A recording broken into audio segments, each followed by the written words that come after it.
But it doesn't matter, does it? Anyone that's willing to discharge firearms on busy main roads is always taking the risk of a bullet going AWOL or ricocheting and hitting an innocent member of the public.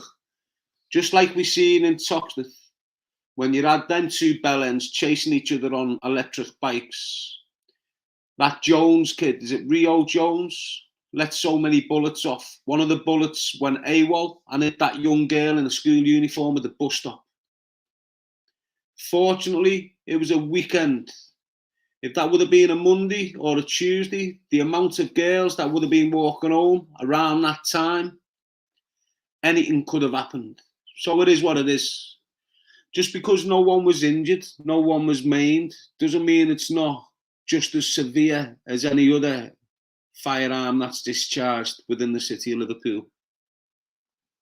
Anyone caught with a gun should be a 20-year sentence, end of. Unfortunately, I can see your point, but unfortunately, it can't happen. Why?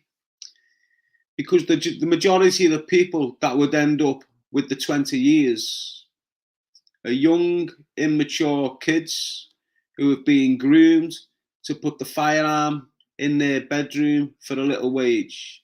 They've probably never fired the gun. They've probably never took it out. They only get it when the people who are paying them to put it away want it.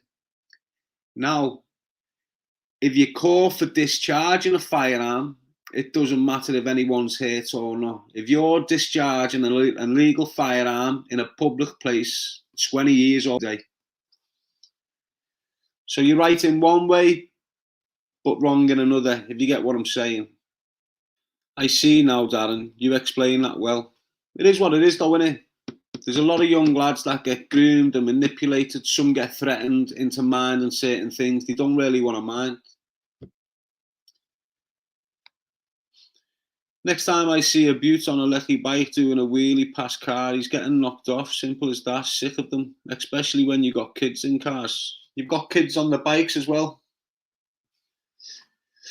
And there's a lot of kids on bikes that end up being killed on the roads in Liverpool, mate. So, you know, just control yourself, compose yourself.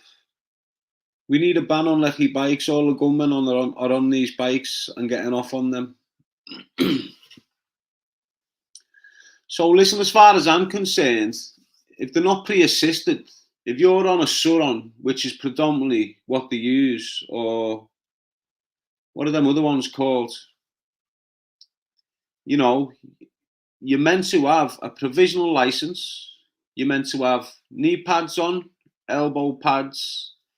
You're meant to have insurance, and you're meant to have a helmet on. The police don't do all. When they get these bikes, they get around it by getting them for speeding on public roads or driving under the influence. But that's it, mate. They're not really using the full powers they've got.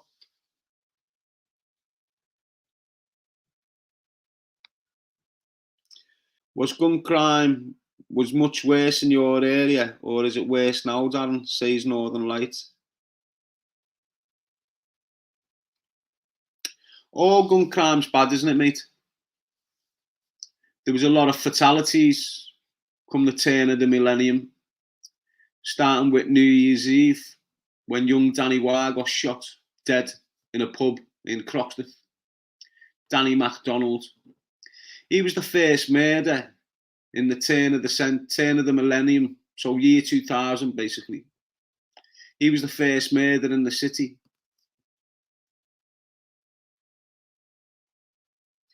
And then there was numerous others after him.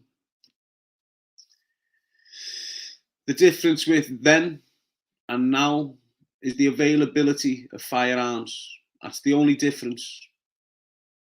Back then, there were still certain people in control of the city. Then people that had control of the city in the late 90s, early 2000s, had enough pull to tell individuals not to dish firearms out like it was confetti. So if you got access to firearms, you were paying a lot of money for the access to firearms, or you were given them because you had an enemy.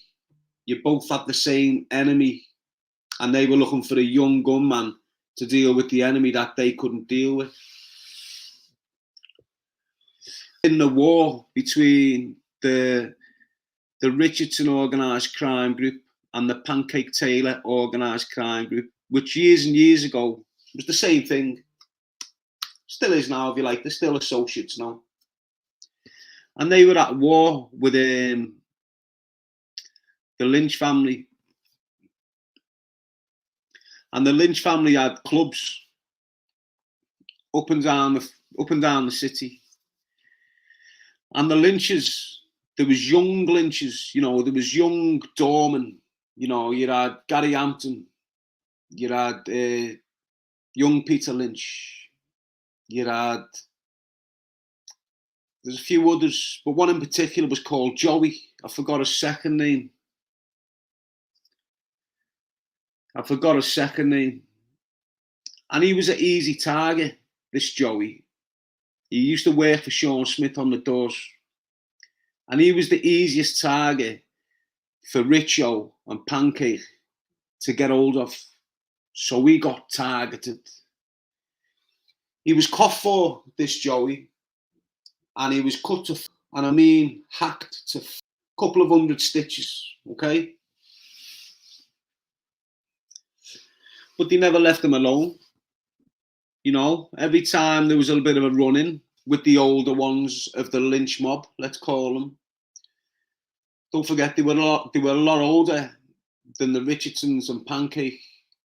You know, they'd been in the game for years. They'd had security for decades. They owned all the clubs. They were the power base in the city, basically. And Pancake and that wasn't. They were up and coming. So they were having like a little war with the Lynches. You've all heard about them, haven't you? You've heard about the war back in the days, Door Wars or something they call it. You've heard me speak about Lee O'Reilly and all this. Well, that's what started it.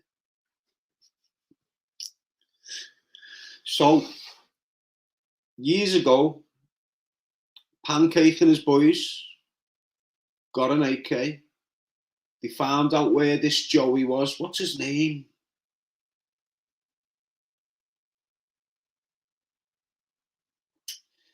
They found out where this Joey was, and it was only around the corner from a house that Tony Richardson was sharing with Jennifer Ellison at the time.